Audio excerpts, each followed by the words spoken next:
Yes, VOC Media ndo kituo cha kukupa tetesi bora za kimichezo, na leo tunaenda kumwangazia mchezaji wa kikosi cha wananchi Yanga. Huyu si mwingine ni Prince Mpomelelo Dube, mchezaji ambaye alijiunga na Yanga akitokea kwenye kikosi cha Azam FC, matajiri wa Chamazi pale Dar es Salaam, na sasa mambo yake na maisha yake kwa wananchi Yanga inaonekana kufikia tamati na hatimaye tayari yupo kwenye hatua za mwisho za kusaini mkataba mpya kwenye kikosi cha Hard Rock ya pale nchini Zimbabwe, kwa maana ya timu ya nyumbani.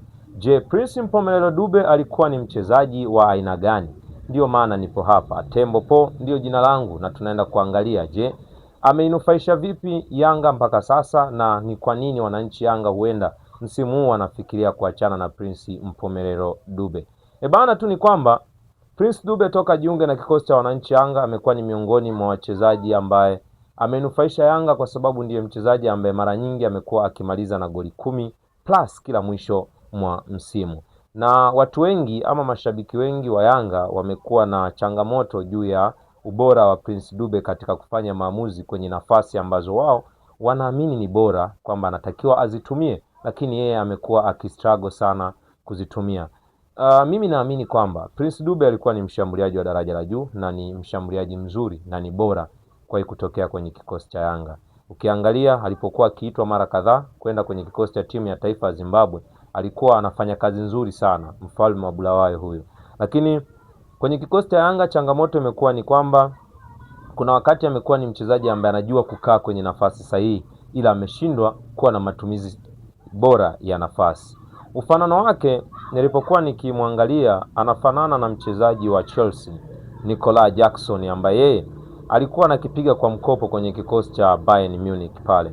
Mara nyingi hawa wachezaji tabia zao zinafanana. Prince Dube ana uwezo wa kusimama kwenye nafasi kwa ufasaha wakati wote, lakini sio mchezaji ambaye ana uwezo wa kukuofa kuzitumia nafasi zote anazozipata kwenye maeneo sahihi. Huyu pia ana uwezo wa kufanana na mchezaji wa Barcelona raia wa Hispania Ferran Torres, ambaye pale kwenye kikosi cha Barcelona amehusika kwenye magoli mengi, lakini nafasi alizozipoteza na magoli aliyofunga kana kwamba yanafanana au nafasi zinaizidi magoli alionayo. Sasa Dube ataenda kunufaika vipi kucheza ligi ya nyumbani? Cha kwanza Hard Rock sio miongoni mwa timu kubwa sana kama ilivyo Yanga.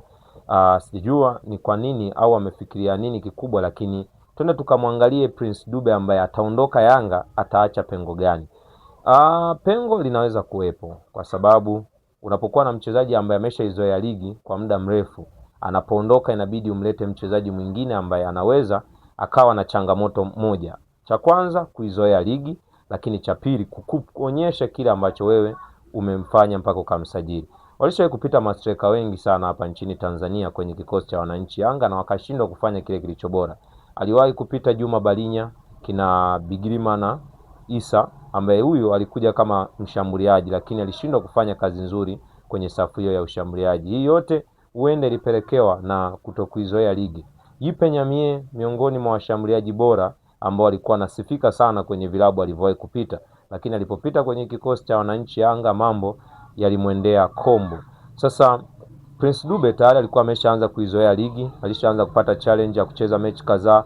Miongoni mwa mechi bora ambao mimi naweza nikamsifia Dube, alikuwa ni miongoni mwa mchezaji ambaye kwenye mechi walizocheza dhidi ya JKT, dhidi ya Mashujaa, ana mchango mkubwa sana wa kuscore katika kila mchezo aliocheza sana na Mashujaa FC. Sasa anaondoka Prince Mpomelelo Dube, kazi inarudi kwa engineer Eli Said ya kwamba anatakiwa amtafute mchezaji mwingine bora mwenye ufanisi kama wa Prince Dube au atakayezidi ufanisi wa Prince Dube, kwamba kama Dube alikuwa ana 70% za upachikaji wa mabao, basi Yanga wanatakiwa wamtafute mchezaji mwenye 85% na kuendelea kwenye upachikaji mabao, kwa maana azidi kiwango cha Prince Mpomelelo Dube.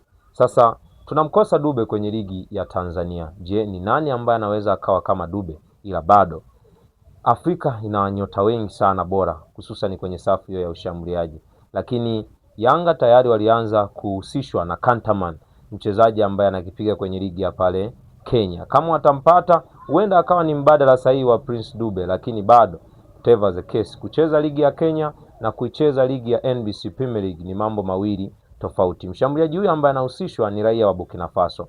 Kwa kama ataweza kumudu mikiki huyu Kantama kuja kuirisi nafasi ya Dube, basi anaweza akawa ni mbadala sahihi, kwa sababu naye ni miongoni mwa wachezaji ambao kila msimu unapoisha huwa anamaliza na goli 10+. Kosa la Prince Mpomelelo Dube ambalo mimi naweza nikawa na mashaka nalo kila siku na huwa najiuliza ni kwa nini. Dube ana miaka takriban 4 anashiriki ligi kuu ya NBC Premier League na zaidi, lakini hajawahi kutoa kiatu cha mfungaji bora, kwa maana ya mfungaji bora wa ligi ya NBC Premier League. Aliwahi kuchukua George Mpole, waliwahi kuchukua kina MK14, kina Medi Kagere, lakini hapo kwenye kikosi cha Yanga alishawahi kuchukua kina Stefano Aziz Ki, lakini bado kwa mchezaji Prince Mpomelelo Dube imekuwa ni changamoto. Alipokuwa Azam tulisema huenda Azam hakuna wapikaji wengi sana wa nafasi, lakini kaja kwenye kikosi cha wananchi Yanga, lakini bado kiatu cha ufungaji bora kimekuwa ni changamoto kwake, japo msimu 2025-2026 ndiye mchezaji ambaye alifanikisha kuichangia mchango mkubwa kwenda kubeba ubingwa wa ligi kuu ya NBC Premier League. Hata msimu huu ni miongoni mwa wachezaji 4 kwenye ile listi ya wachezaji 4 bora ambao wameisaidia Yanga kutoa ubingwa wa ligi kuu ya NBC Premier League. Potembo ndo jina langu, VOC Media ndo kituo na cha kukupa kile kilicho bora zaidi. Usisahau kusubscribe, kucomment, kulike na kushare. Bye bye.